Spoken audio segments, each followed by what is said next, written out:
Welcome to a new podcast from the Belt and Road Institute in Sweden. My name is Hussein Askary. Today is Saturday, May the 9th. It's Victory Day against fascism, both in Europe and in Asia. I'm joined today by Warwick Powel from Brisbane in Australia. Thank you very much, Warwick, for joining me. It's always a pleasure to join you, Hussein. Thank you. We have today a very, very loaded theme on the massive change, historic change in the global energy supply systems, not only oil and gas, but the whole system, which Warwick has written a whole book about recently, and I encourage everybody to order the book. It's called Thermodynamics in a Time of Monsters. And I have ordered it. You should order it too. But our discussion generally is on the crisis in Iran, in the West Asia, so-called Middle East, and the closing Hormuz Strait, and the enormous impact on the global energy supply chains, which has a ripple effect on every supply chain in the world, in industries and so on and so forth. So this is the main theme of our discussion. We will also discuss some historical background to previous energy crises like the 1973 and what does have that to do with today, the petrodollar, the genesis of the petrodollar, and now probably the death of the petrodollar system. But we will also discuss some other issues. But first of all, I would like to take your take, Warwick. We cannot avoid it. President Trump is visiting Beijing next Friday. And this is, for me, I was on an interview. I said, well, it doesn't really make sense for Trump to go to China now. What does he have to offer? What do the Chinese expect from him? But from your standpoint, just that people understand, you are an Australian citizen and an active Australian in politics and in the public life generally. But you have a background from China. You are an observer of China, and you have a very good contact with the think tanks and the experts in China. So we want to have your take from your perspective on the visit by Trump to China, meeting with President Xi Jinping. How do the Chinese see this summit? Look, great questions, Hussein. And this, by the way, is my 50th year in Australia. And I think in that time I have finally mastered the Australian accent. I am, of course, as you say, well connected into the Chinese world. And of course, I'm from Hong Kong originally. And I've literally just returned back to Australia after an extended visit to the mainland, partly to visit family and friends and also to catch up with some professional colleagues in industry and think tanks, research universities, and also within the government space. This issue of President Trump's visit to China, of course, has generated quite a bit of discussion, in large part because of sort of two overlapping issues. One is the complexity of the bilateral relationship in any case, but also the timing, given that the visit that is coming up next week is a delayed visit from one that had been scheduled for about a month or so ago. And that was put off in large part because of the war initiated by the Americans and the Israelis against Iran. The main reason why I think from the Chinese point of view that despite reservations, the meeting is proceeding is because the leadership in Beijing understands that the world at the moment is in an incredibly turbulent moment where, in fact, not engaging with the Americans probably has greater downside risks for global stability, not to mention the bilateral relationship, than to engage with Washington. And that, on balance, keeping Washington at the table and being able to have these kinds of dialogue is ultimately a more sensible thing to do. You could say that this is the attitude of the adults in the room. The other thing, though, is that there are some issues that I think the parties will seek to at least create some headway on, if not final resolution. Obviously, the legacy of the trade wars from last year continue to cast a shadow, and the issues had only been deferred and kicked down the road from the meeting in Busan last September in the Republic of Korea. And I think that there's a need to at least stabilize that so that everyone concerned at least knows what the next 6 months or 12 months window might look like.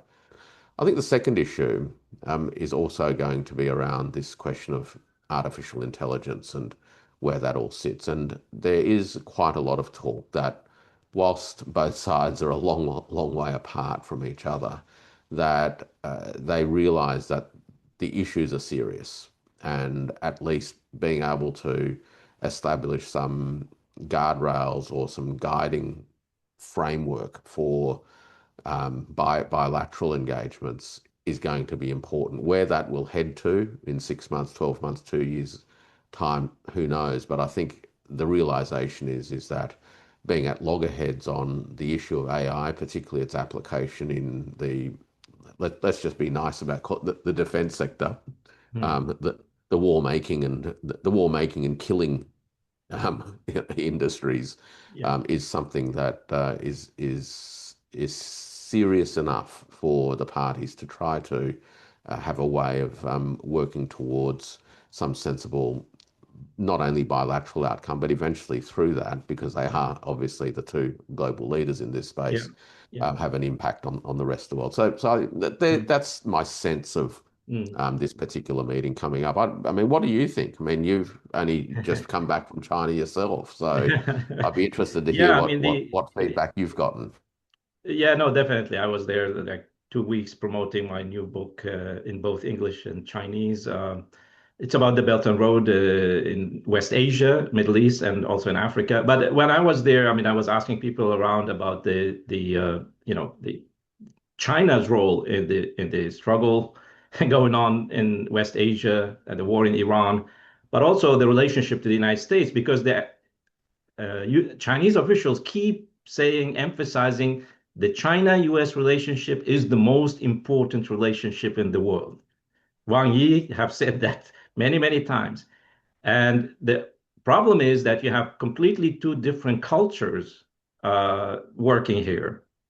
And if the United States continues to see China as the big danger, that the China is the big prize of regime change, that China should be undermined, should be contained, how could you have a rational relationship with such a partner? And therefore, people in China are split, but I think they rely very much now on the self-confidence that has been generated, that the United States can no longer push China around or China's partners too.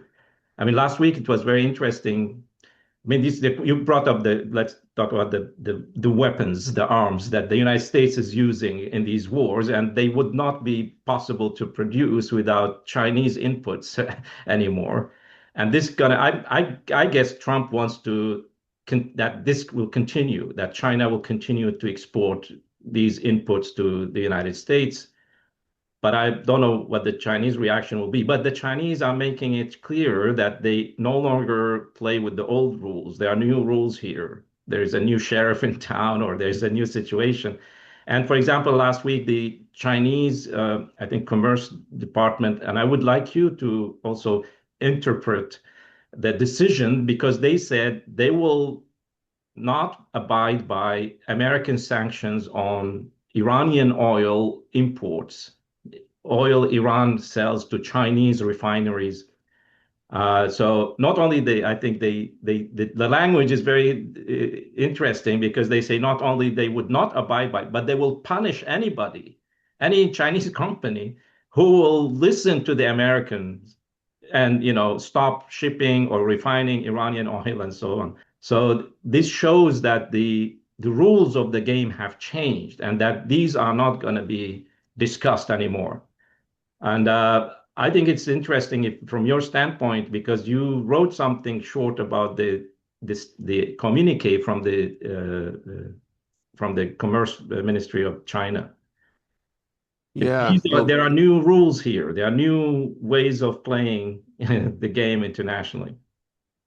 Yeah, and a lot of the pushback, if you will, is really an assertion, firstly, of international law in the sense of saying that America's interventions, such as its sanctions, do not have weight in terms of international law because they don't have the backing of a resolution of the Security Council. That's, in many regards, the foundations of China's position.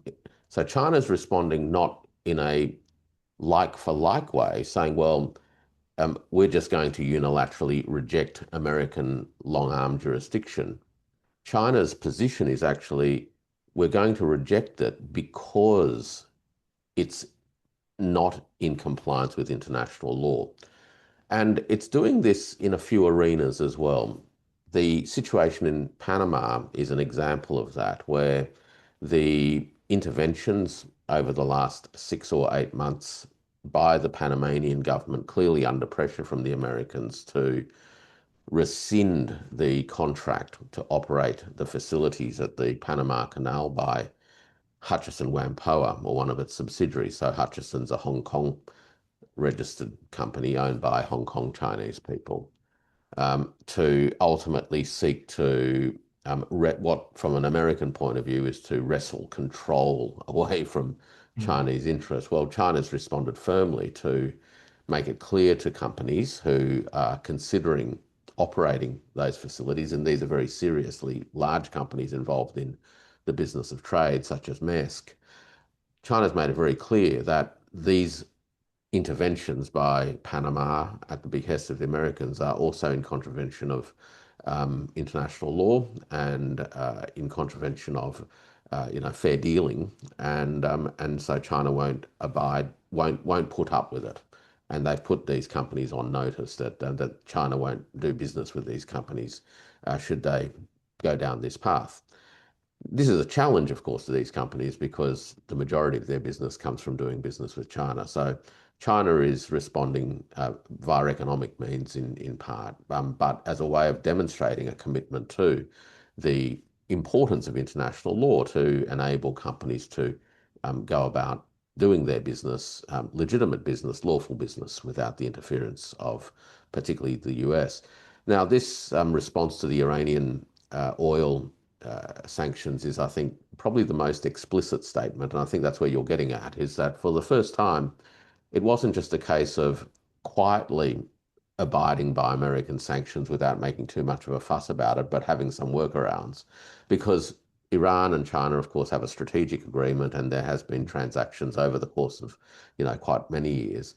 And many of those transactions have been either through barter arrangements or outside of the SWIFT environment, facilitated by certain banks inside China interacting with banks in Iran. And that's all been done sort of a little bit on the quiet, though, in a sense, everyone knows about it. But for the first time, the Chinese authorities actually gave an instruction that America's long arm jurisdiction is not to be abided by, and that not only would companies be in breach of Chinese laws if they abided by them, therefore at risk of being punished in one way or another, Mm. the Chinese government also said that should the Americans try to do something to you about this or punish you or seek retributions against you, that the Chinese government will back you. Now, Mm. this wasn't just a message to the refineries in China. This is actually a message to the world, and literally saying that the days of American long arm jurisdiction are over. Yeah, And that's what is new because that's this the was new bit. against international law. The Chinese knew this for many years, but because of these so-called secondary sanctions, if you deal with Iran anyway, you will be punished indirectly through other means. Yeah, But this is what has changed. The world has changed because the power, economic power, has yeah, changed. And so, anyway, but now we have walked into our main subject on the oil and gas, Iran, and yeah. the whole situation in West Asia, so-called Middle East. We have now, I mean, the head of the International Energy Agency said the energy crisis we have now is unprecedented in world history. I mean, I think everybody agrees on that because it has such a global outreach, but also has so much ripple effects on every other sector of global supply chains, not only energy supply chains, but industrial chains.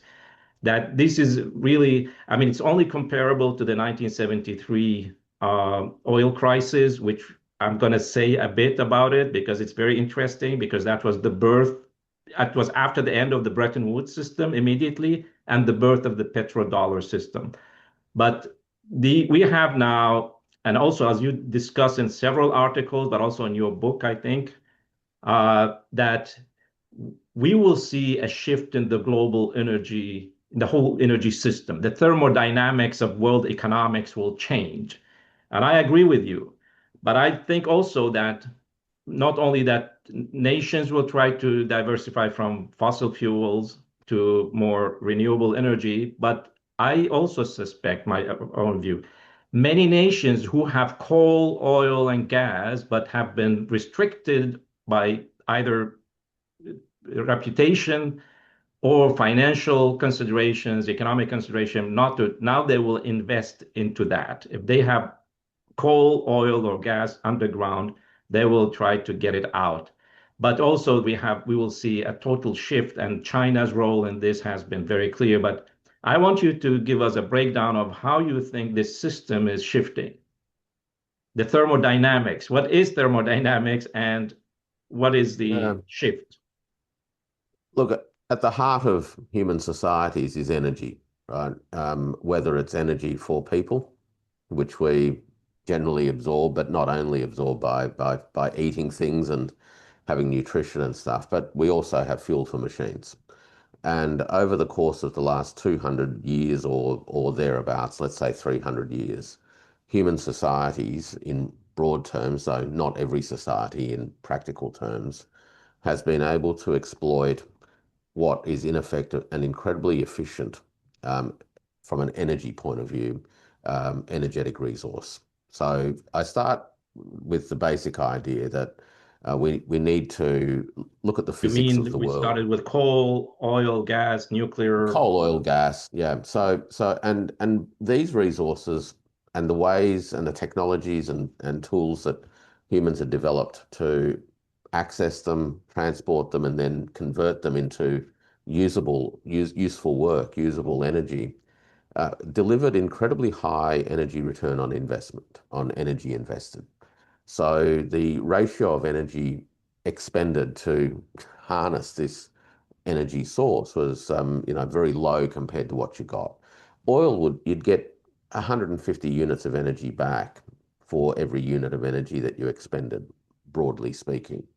And so it was an incredibly energetically efficient process, which then enabled these societies to rapidly develop all sorts of other things, because that additional surplus energy, in effect, could be committed to building infrastructure, building fixed capital, buildings, urbanization, hospitals, investing in people to do research and development, medicine, social and cultural pursuits, you name it, sports stadiums, et cetera, et cetera.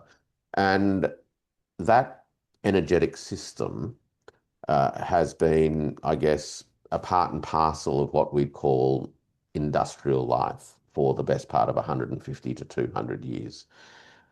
The issue with that industrial system is that the energetic resource is now less efficient to harness than it once was. We don't get as much energy back for each unit of energy that we commit to harvesting what's available. And in some parts of the world, it's just not available in the way that it once was anyway. We also have situations where there might be abundant resource, but it's actually still very energetically expensive to harvest the next unit of energy. And a typical example of that is actually the American shale oil industry, where 20 years ago, when we had the so-called shale revolution, the energy return on energy invested in American shale was incredibly high because it was relatively easy to access the shale oil that was available in the basins, and it didn't take a lot of energetic effort. But very quickly, the energetic efficiency of those resources is depleted. So much so that, in fact, of the major basins, the only one that really continued to deliver was the Permian Basin. And in fact, over the last 15 years, the Permian Basin has been the only one that has been delivering continued output. The problem for the United States system is that the Permian Basin is actually declining as well.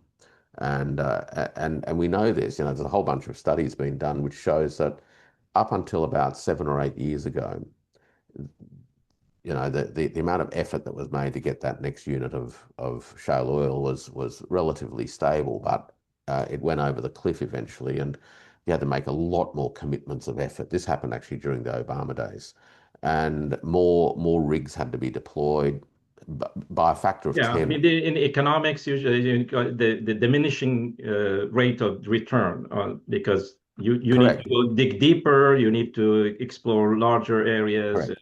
with And less so concentration and so on and so forth. that's right. And Mm. so obviously there's a finance component to it, but if you just looked at this from an energy accounting point of view, it was actually Yeah, we are energetically talking far about the less efficient. physical economy now, not the Yeah, money side. Yeah, yeah, yeah. I mean, it was also more expensive financially too. yeah.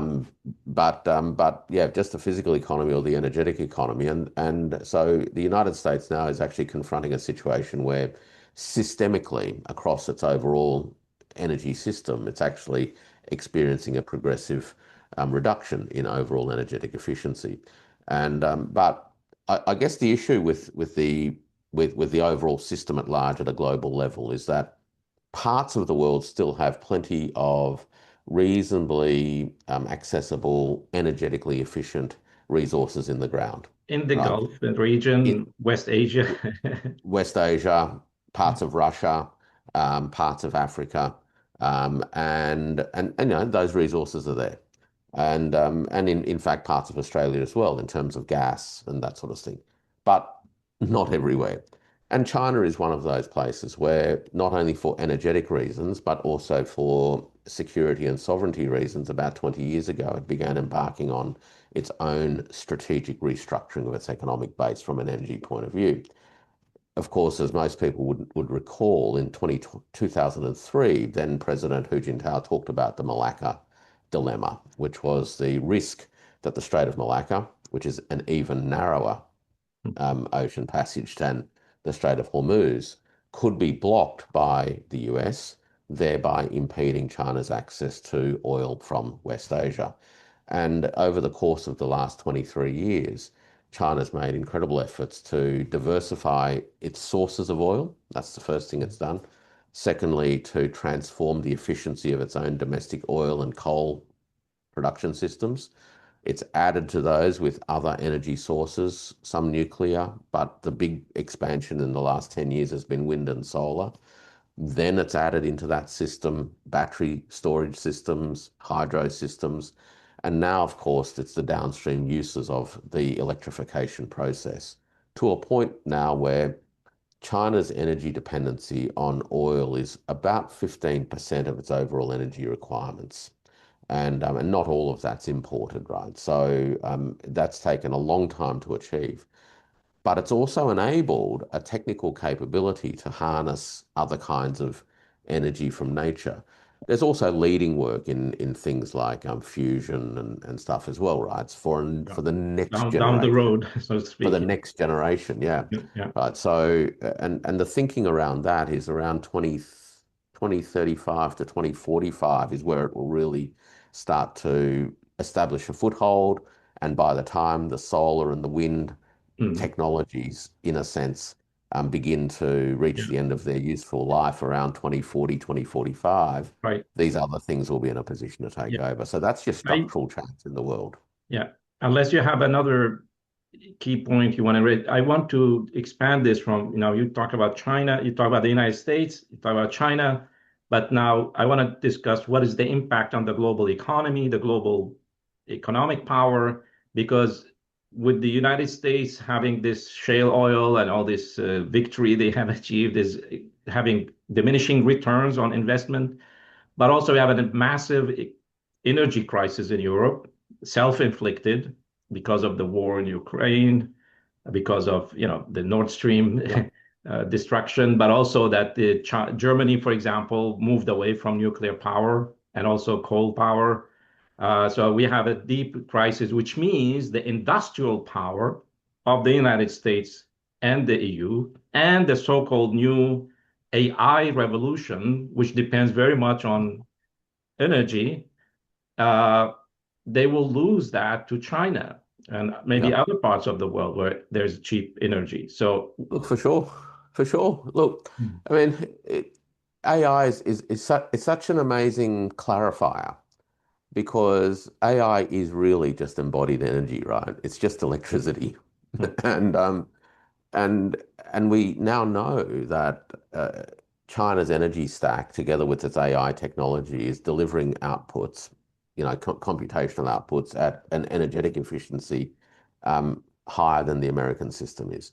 Jensen Huang, the founder and CEO of NVIDIA, actually observed this about a month ago, made the observation, and I'm not sure that it's really been internalized yet amongst the American and Western sort of analytic world, the commentary and the think tanks and policymakers. But you'll remember that late last year, I think it was, the American Energy Secretary, Secretary Wright, came out and said that the United States is short by about 100 gigawatts of firm capacity because of AI. And of course, the big call was for, the energy system to respond, the electricity supply system to respond to meet this requirement of the AI industry. But, it's one thing to have ambition, one thing to say that you want to do something, you've got to have the material means to do it. And the American electricity supply industry has struggled to respond sufficiently. Why? Not enough skilled workers to work in a high voltage environment. One, not enough transformers for the network augmentations. Why? Well, because the transformers are actually imported from other countries, many of which are from China, but not only from China. There's a 3-year backlog for them already. Why is that? Well, because global demand, number one, but also because it takes certain skills and competencies to make them. And it also requires inputs such as copper. Copper's tight at the moment, right? So you start to add these things together, and the compounding effect literally means that the United States' position in terms of its AI competitiveness is actually not being constrained by how clever their mathematicians are and those people. It's actually being constrained by the fact that they can't roll out electricity systems fast enough.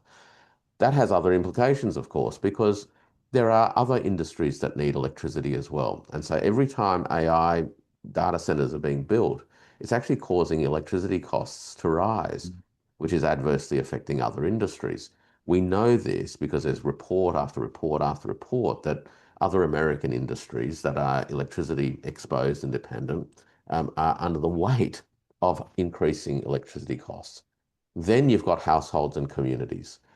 Right? So wherever there's been a data center, the average price of electricity mm, for mm, households has gone up about 8%, mm. sometimes even 20%, right? This is very, very significant Yeah, there is impact on one business. interesting side effect of it is that many industries and businesses they can't find enough skilled engineers anymore for their own businesses because everybody's going to these data centers Yeah, for correct, right? employment.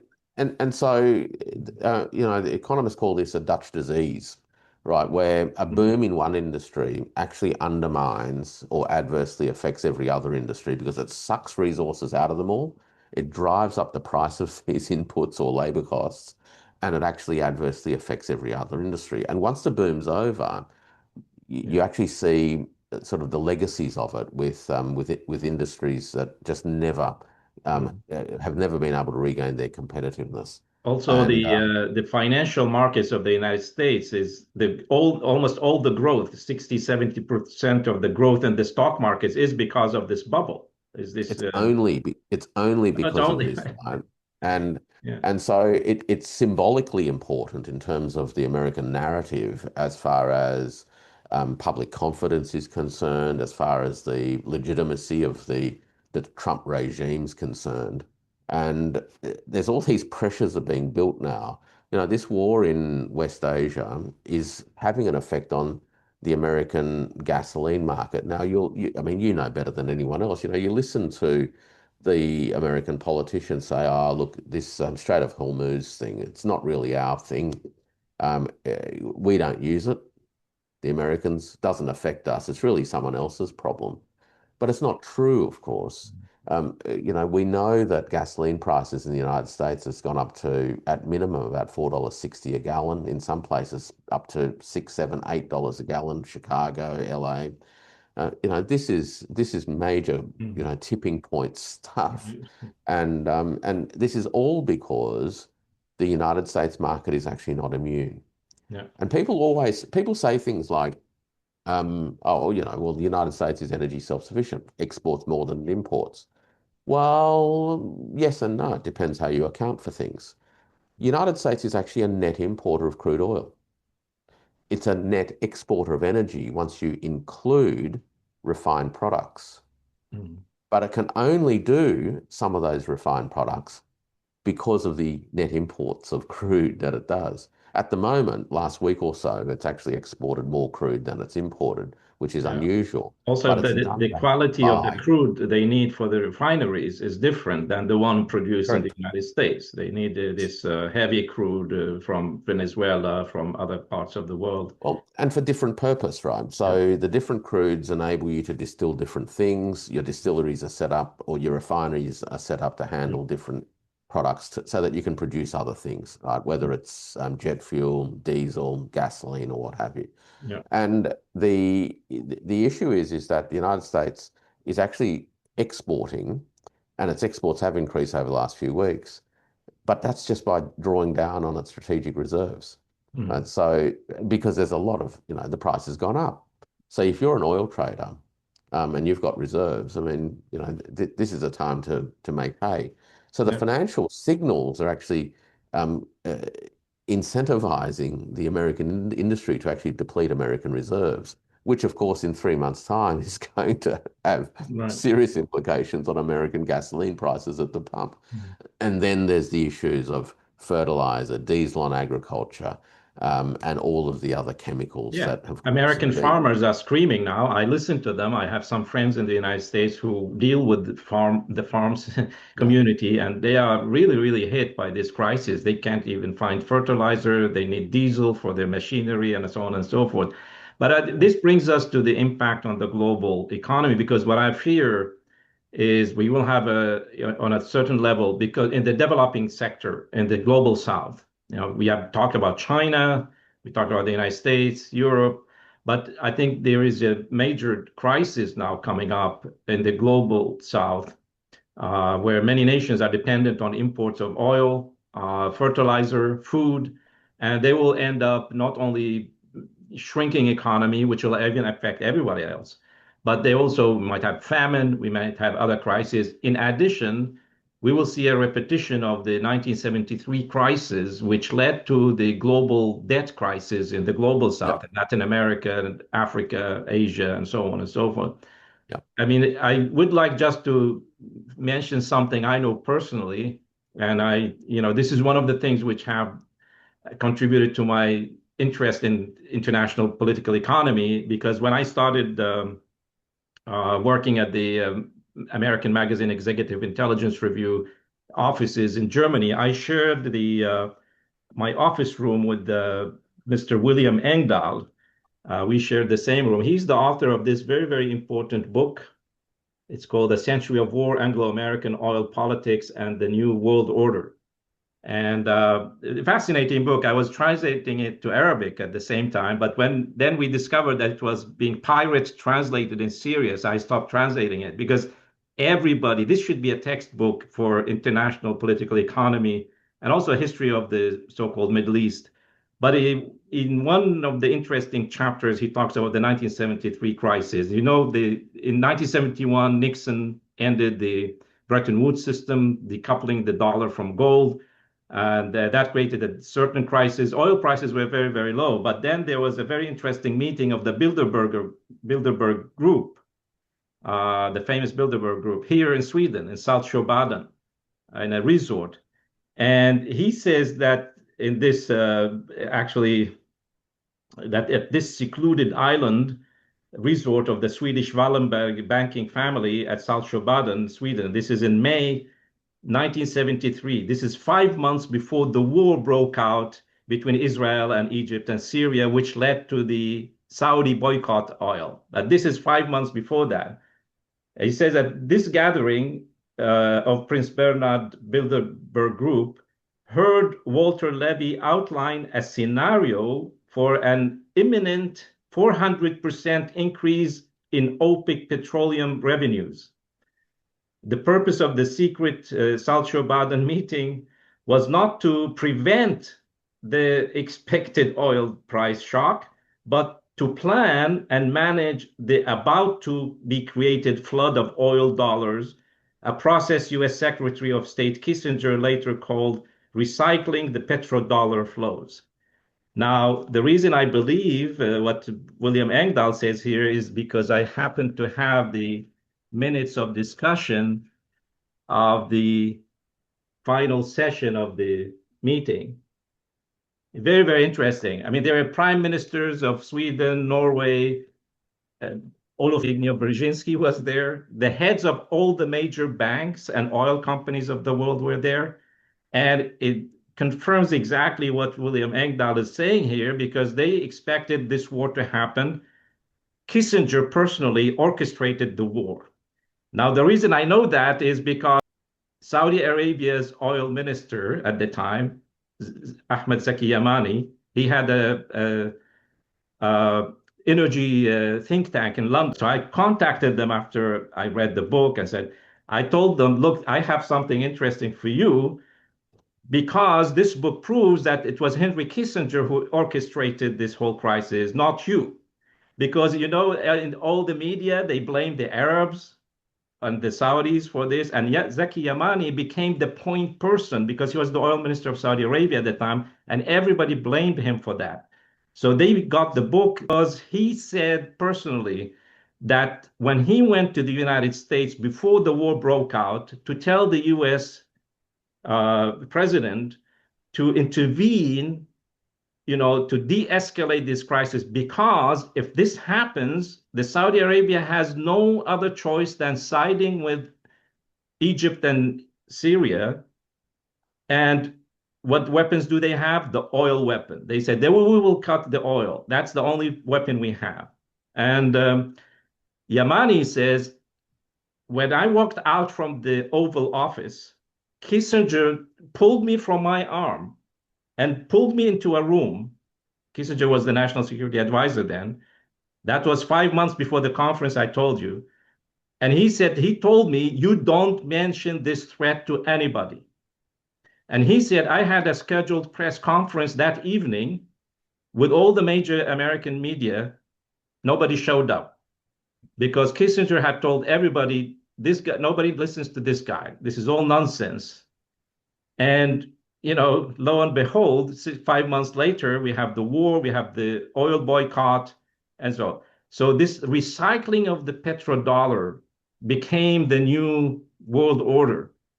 And nations around the world, they had to borrow dollar, which has become expensive now, to buy very expensive oil. And that was the basis for the debt trap for most countries in the global south. And this also started the petrodollar system, which we experiencing the end of it.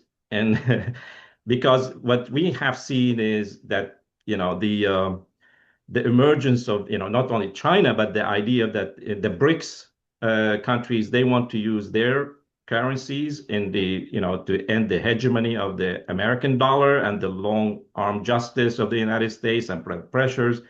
But this is really what I'm afraid now is that we will have a new debt crisis in the global south, especially because in the north, they can afford to print money. But in Africa, in Asia, in Latin America, they cannot afford to print money. So they will have to borrow money to buy oil, fertilizer, food, and all kinds of goods, which will go up in price. Look, I think well, it's possibly even worse than that. It's not only that they need to borrow dollars, but that because of the powerless position that they'll find themselves in, particularly in terms of things like agricultural production and exports, the value of their own currencies will be hammered, and they literally won't be able to keep up with some of their dollar-denominated obligations. So not only will they have to borrow, they're actually going to be in even more difficult positions to deal with the aftermath of the borrowing because of foreign exchange devaluation from their own currency's point of view as a result of the problems that are going to unfold for some of their economic sectors, right? So I think that there are some very, very significant risks for some countries, Mhm. especially those who are heavily dependent on imported diesel, and there are many countries in the world that export things, earn dollars specifically to then spend those dollars buying diesel, by and large, and it's just going to get tougher for them in the next window. There is a silver lining, but there's no silver lining in a it's all going to be okay in 10 minutes kind of way. Because economic systems don't change quickly. They are, embedded systems with technologies and institutions and things. And this process of demand destruction and energy system transformation is going to take time.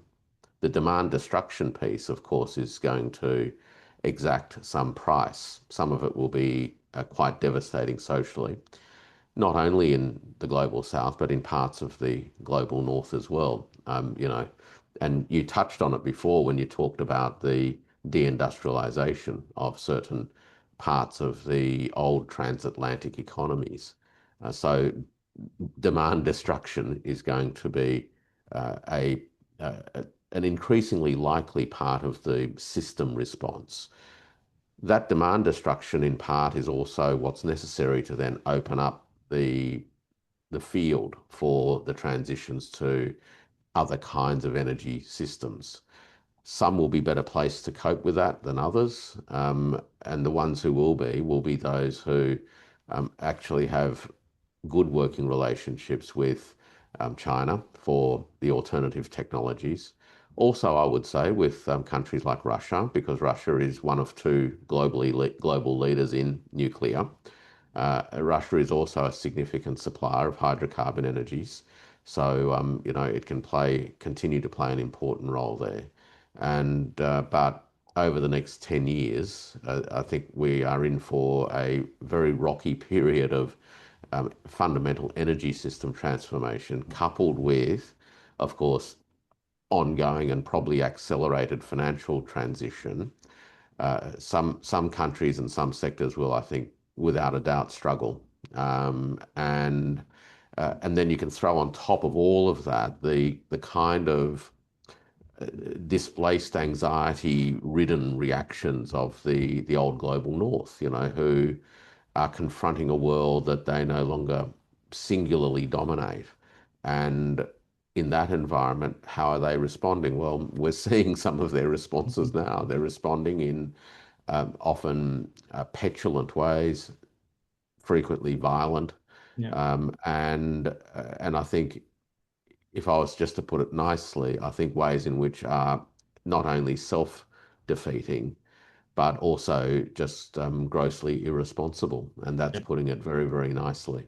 Yeah, no, that's definitely it is. It's quite dangerous, but it also, I mean, as the Chinese say, it's a crisis, but also a potential for shift. But I also think, from my vantage point, is that we will see one paradigm shift from where I see.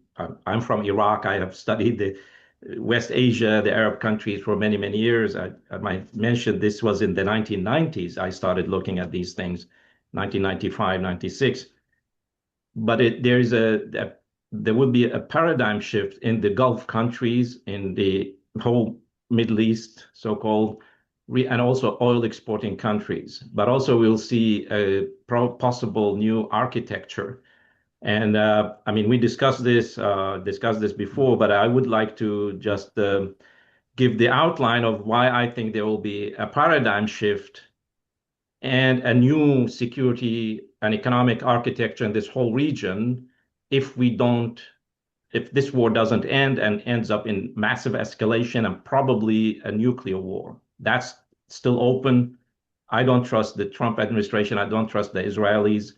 But if there is enough global pressure, mediation, economic pressure, we might see a peaceful outcome, but that peaceful outcome will be devastating for the hegemonic power in the world. And I just, because I presented this in China, I present this in recent meetings, and I think people think it's interesting. It's just my viewpoint. If you allow me, I can just go through it quickly because it has a lot to do with the oil and gas situation. As I mentioned, um, from the 1970s, we have the petrodollar, and then we have the emergence of the rich Arabs, especially in the Gulf, Saudi Arabia specifically, but also Kuwait, Bahrain, Qatar, and there's a stereotypical idea about these countries. They have a lot of oil and gas production. They get a lot of money, but they have a very small population, and they don't have industrial development. So where do they invest their money? They buy luxury goods, they travel, but then they invest most of the money in American, British banks, financial firms, real estate, and so on and so forth, exactly as the people in Bilderberg said. And then that money is recycled globally by these Anglo-American banks to put nations in debt trap and also use it as a leverage. Now, that stereotypical picture changed about 12 years ago when the oil price in 2014 dipped to $30 per barrel. Now, these countries need $80 per barrel to stay rich Arabs. But from 2014 to 2020, until recently, the oil price was in average below 60, sometimes even at $40 per barrel. Already in 2014, the Saudis said, we are going bankrupt. We need a new strategy. And Mohammed bin Salman personally played a key role in this so-called Saudi Vision 2030, where he said, now we have to diversify. We need to industrialize. We need to use our financial resources, but also our oil, not to sell as raw oil, but to industrialize. Use oil and gas as industrial materials, petrochemical industries, other industries, but also repatriate some of the money we have in the West to invest in infrastructure and in industry and so on and so forth. So who was there to provide the technology? We had the Belt and Road emerging, in that period, 2015, 2016. All the nations of this region joined the Belt and Road Initiative. I mean, the West does not have the technology to offer anymore. They have it, but it keep a monopoly over it. Even in like oil refining, it's a monopoly. So all these nations not only joined the Belt and Road Initiative, but also starting to work closer with China. Also, many of these nations became observer members in the Shanghai Cooperation Organization, which is very, very important, as you indicated to me earlier, because this is a Eurasian security structure, which is very, very important if we want to have peace. So the old model was vanishing gradually with these nations trying to invest their oil money, their oil and gas, physical oil and gas in industrial development, but also their financial resources. The sovereign wealth funds of the Gulf countries have like $6 trillion. This is the money Trump wants to take. But they say, no, we need that money for our own development, for our future generations. Also, you have this stereotype, which now has collapsed, is that part of the oil money is used to provide protection for those countries from Iran. Why, you don't know, by buying weapons from the United States and Britain, but also getting the military bases, military protection, which costs them a lot of money. This has proven to be completely useless in this war. So this old model is vanishing. And what happened is actually that in December 2022 was a very important inflection point, not only because the Saudi-American relationship completely was frozen with the Biden administration. There was a lot of tension. The killing of the Jamal Khashoggi, the so-called journalist, who was not really a journalist, he was an agent by the Saudis. The whole relationship was frozen. And also that Saudi Arabia and the United Arab Emirates refused the Biden administration's instructions to break relations with Russia. Actually, they tightened the relationship with Russia through the OPEC plus mechanism, and they continue to have good relations with Russia. So, but by the end of that year, 2022, President Xi Jinping visited the region, visited Saudi Arabia, and he had three summits, one with Prince Salman and King Salman and the Crown Prince, where they signed a comprehensive strategic cooperation agreement. The second day, a summit with all the GCC leaders, and the third day, a summit by Xi Jinping with all the Arab leaders. And in the summit with the GCC countries, President Xi Jinping presented a fantastic menu of cooperation areas, not only buying oil in a Chinese currency, yuan, but also financial coordination using the financial resources of China and those countries in real investments, building infrastructure, petrochemicals, nuclear power cooperation, space exploration cooperation, AI, cloud computing, all kinds of industries, electronics, EV car production, and this thing started to actually be implemented immediately. Just 2 months after that, President of Iran, Raisi, in February 2023, visited China and signed a similar agreement, a 25-year agreement for comprehensive strategic cooperation agreement, basically exchanging oil for technology, for infrastructure. And this was also a shift in the Iranian tendency, because before that they were not so, didn't have a warm relationship with China. But they also got incorporated in the Shanghai Cooperation Organization. They became full members.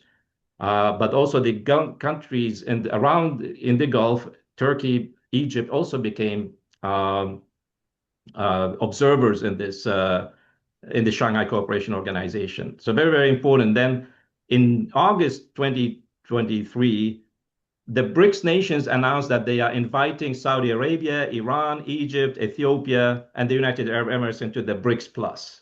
That was really shook things around.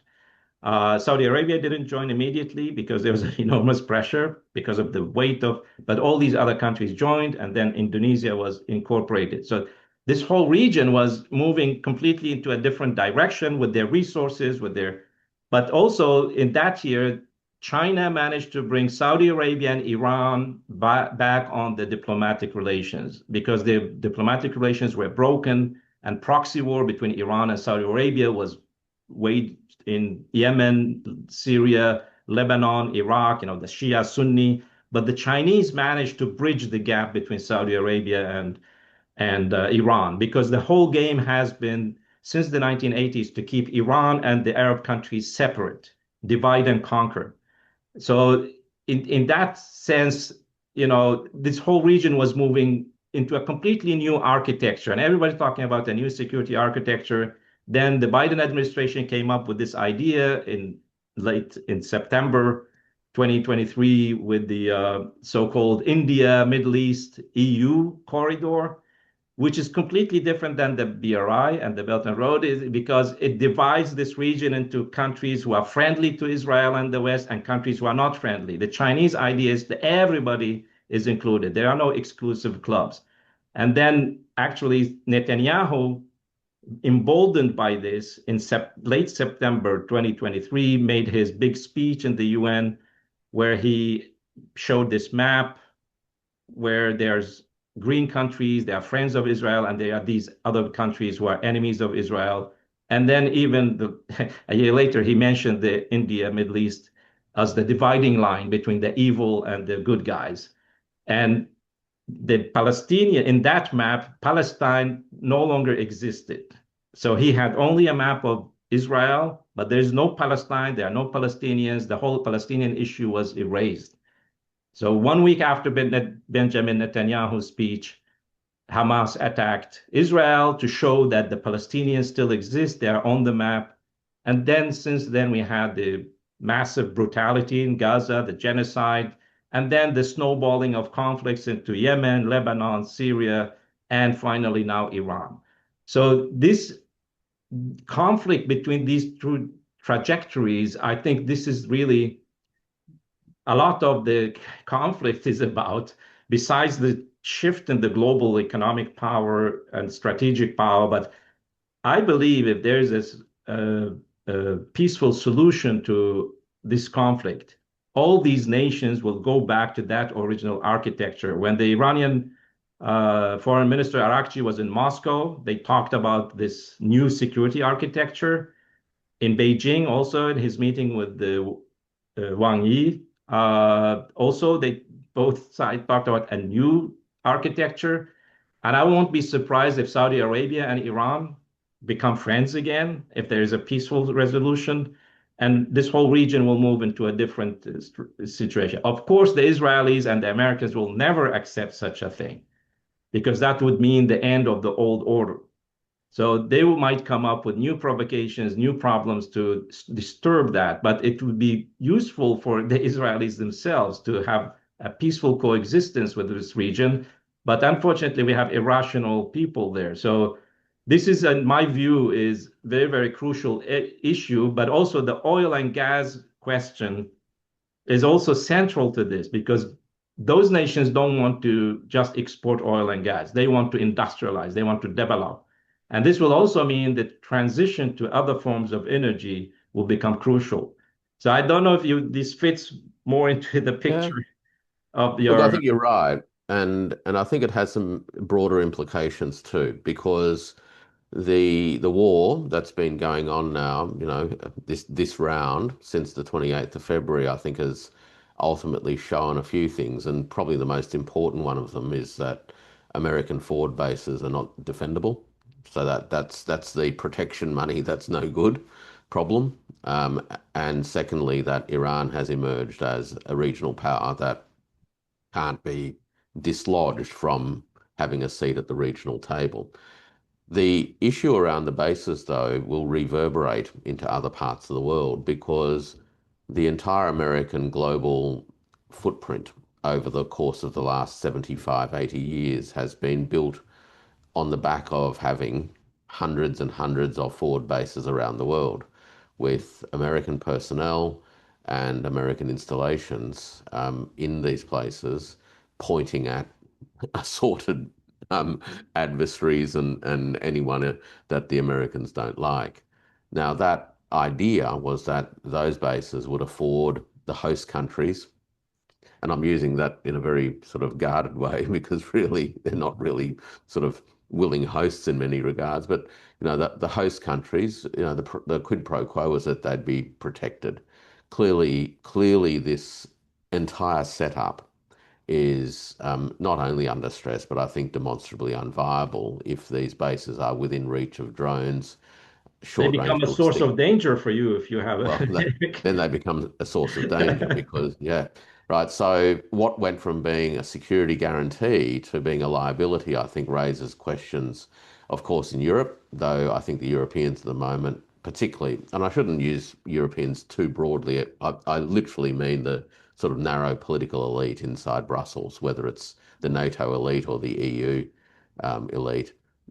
They're currently doubling down on their attitudes towards their big neighbours to the east. But in Asia, where I am, it's going to have huge implications because the Asian security architecture for the last 50, 60 years has been built on the basis of a network of American bases, which has been in place to hold the so-called First Island chain together.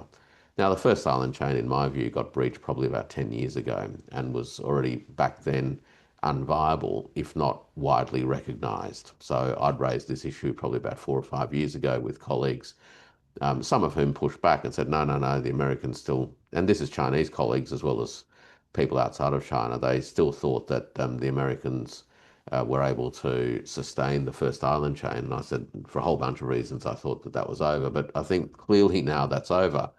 But of course, all that means is uncertainty because how does this get resolved? And there are important lessons, from the timeline that you described in terms of the sort of economic um, networks that were being built. And this is similar to what has been happening in East Asia. So West Asia and East Asia has had very similar kinds of experiences, which is the growth of rail networks linking mainland China through eventually the plan would be to bring it, all the way to say Singapore. the development of cross-border electricity systems connecting Laos to, to the mainland so that they can get more energy, building of ports, et cetera, et cetera, et cetera. I And of mean, the course, whole now Mekong River potential for hydropower, all all that the stuff, right? activity. So, Yeah. in some ways, the East Asia and West Asia have had, broadly speaking, sort of a common development path, which is to diversify, industrialize, modernize electricity systems, and become ultimately more sovereign. And I think that the unfolding of the American forward base position in West Asia and the obvious conclusion that American bases are no longer a foundation of American force projection or hegemonic capabilities in East Asia is going to force a very similar kind of discussion within the East Asian part of the world. I'm hoping that, of course, that discussion does not involve what's happened in West Asia, which is, of course, a kinetic war. But only time will tell. Yeah, we wrap back to the beginning of our conversation, which is Yeah. really about, um, China's position in relation to Trump. You mentioned Wang Yi's meeting. There's a couple of things that I'll just read out, which I think will be of interest to the listeners. And this is about the comments made after the meeting between Arachi and Wang Yi in Beijing, what, about 3 days ago. And Arachi said this. He, amongst other things, he says, the Iranian side trusts the Chinese side and expects positive role in promoting peace and stopping war. And this is the important bit, and supports the establishment of a new post-war regional architecture that can coordinate development and security. Mhm. Right. The Chinese then, through their regular foreign ministry briefings, uh, you know, um, so it's the spokesman, not Wang Yi himself, but the Mhm. spokesman, in response to a question about the meetings with Arachi, said a whole bunch of stuff. But he ended up by saying, China advocates that the Gulf and Middle East countries need to take their fate into their own hands. Let's just think about that. Mhm. Take their fate into their own hands, not have someone from outside the region, such as America, Yeah. dictate terms. They must actually resolve the issues by themselves. He then goes on, we encourage Iran to have dialogue with more Gulf states to realize good neighborliness and friendship, right? Reach out, go and speak to the others. No Mm. doubt China's encouraging them to be open to the discussion, Right. much like they did in 2022. So they're just trying to bring some life back to this. Um, uh, and to support a regional architecture for peace and security established by regional countries with common participation, in other words, no one left out, Mm. for common interests, right, and common development. And I just thought I'd mention that because it reinforces your observations about the importance of the short-lived, but nonetheless foundational and instructive progress that had been made in 21, 22, 23 Mm. to how the current conflict could, in a sense, lean on some of that. And clearly, the Chinese are thinking that that is the basis upon which you can move forward again. But Right. lean on that so you're not working from a blank sheet of paper, lean on it to go forward. Now, one of the interesting things, and we touched on this prior to um, the sort of official recording, and this is that what the 22, 23 arrangements dealt with was the sort of economic foundations. Mm. That clearly provoked a kinetic response in the end, right? Which Right. means that on top of the economic foundations, there is now needing to be what is a narrower set of security architecture considerations to, in a sense, bookend that. Mm. And the SCO, Shanghai Cooperation Agreement, uh, uh, institutional framework, I think, does offer a way in which this can be done. Uh, the issue is going to be, how is the question of Palestine resolved? And because I never forget that going back to June last year, the first phase of what was it, 12, the 10-day war, 12-day war, Well, the June. 12-day war. The issue that was continually being raised, actually by the Iranian side, was they were they were standing up to the Americans and the Israelis because of what they were doing in Palestine Mhm. and what they were doing in Gaza. And so until the Gaza, Palestine, and Israel question is brought to a head and resolved, there's going to be the risk that all of these other things will always have a stone in the shoe. And that's the thing now that I think everybody needs to be very, very mindful of, because nobody wants a war to continue other than perhaps not all, but some people in Israel and some people in Washington. But I don't think that anybody else, Mhm. you, I don't think you could muster an argument to Yeah. say that the majority of anyone else in any of these other countries wants Yeah. a long-term war to continue. No, that's really, really puts the finger on the real issues of, principles and rights and also peaceful coexistence among nations, but it should be based on justice and doing the common good for everyone. I think this has been a very, very fantastic discussion. Been I'm great. looking forward to reading your book when it comes in the mail, and I really appreciate this discussion. It's quite enriching. Thank you very much. Always a pleasure, Hussein. Great to talk to you. Thank you very much. Talk to you another time.